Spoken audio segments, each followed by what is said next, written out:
Ça m'a vraiment beaucoup plu, monter les faisceaux et tout ça. Et je dis, tiens, c'est un boulot qui est pas mal. J'essaye de m'appliquer. Pas mal de monde qui me soutient pour que j'aille plus haut.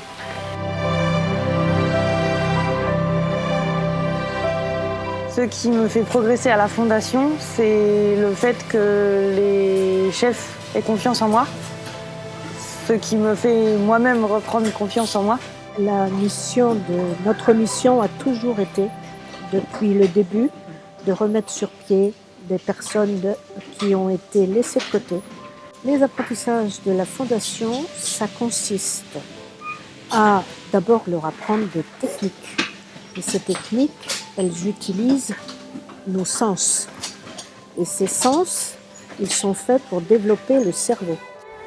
En situation d'apprentissage, il y a des sollicitations répétées. Cette notion de répétitivité des sollicitations cognitives est extrêmement importante. Ces sollicitations répétées vont permettre de développer ce qu'on appelle les synapses, ces zones entre deux neurones, de développer des synapses existantes et voire même, à un certain moment, d'en créer de nouvelles. Et donc finalement, ce que la Fondation a fait, c'est de se dire que chez les personnes avec des déficits intellectuels, ce type d'apprentissage exacerbé pouvait améliorer leur situation cérébrale. Donc plus on les stimule, plus on va faire de synapses et plus les cellules vont être efficaces. Et leur efficacité, finalement, va servir à apprendre et reproduire ce qu'on apprend. Le métier de la Fondation Amipi, c'est d'accueillir des personnes en situation de handicap. Et grâce à un outil industriel qu'on a développé, qui est l'équipementier automobile, on fabrique des faisceaux, on développe des opérateurs dans leur savoir-être et cognitivement, on développe aussi un certain savoir-faire pour ensuite les insérer dans le milieu ordinaire. Le gros défi qu'on doit relever chaque jour, c'est un peu notre point fort en même temps, c'est d'être dans le milieu automobile avec tout ce que ça engendre comme exigence, que ce soit au niveau rythme, au niveau qualité, au niveau flexibilité, avec des personnes reconnues travailleurs handicapés.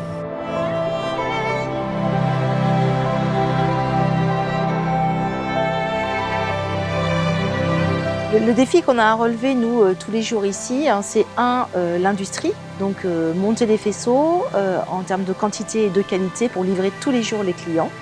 Le deuxième défi que nous avons à relever, c'est travailler avec nos opérateurs sur l'insertion.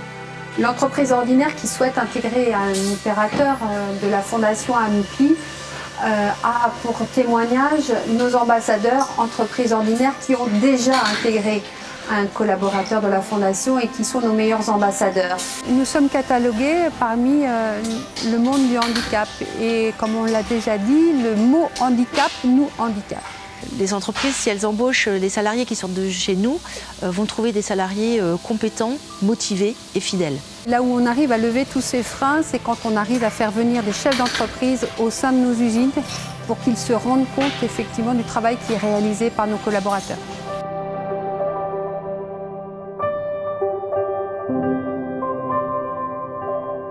La vision que la Fondation a est celle que Maurice Vendre lui a transmise, à savoir qu'une société ne peut se développer que si on permet aux gens les plus fragiles, et en particulier à ceux atteints de handicap cognitif, de se développer en apprenant.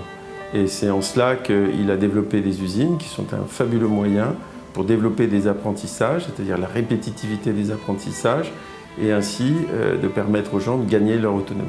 Mon rêve serait qu'en finale, sur chaque ville de 50 000 habitants, sur tous les territoires en France, une usine du type de l'Amipi, c'est-à-dire une usine avec 100 postes, puisse servir à accueillir des publics fragiles, leur permettre de se développer en apprenant, de s'insérer dans des entreprises ordinaires et puis, bien évidemment, de faire la pédagogie de ce modèle auprès des autres acteurs de la vie économique du territoire. Derrière les combats de l'Amipi, c'est toute une vision de la société qui est en jeu. Alors qu'on voit bien que les ordinateurs, les machines envahissent toute la sphère du travail, il est important que les hommes et les femmes, et en particulier les jeunes, puissent en débattre et faire en sorte que chacun puisse trouver sa place dans le monde du travail et ainsi son autonomie et ainsi sa place dans la société.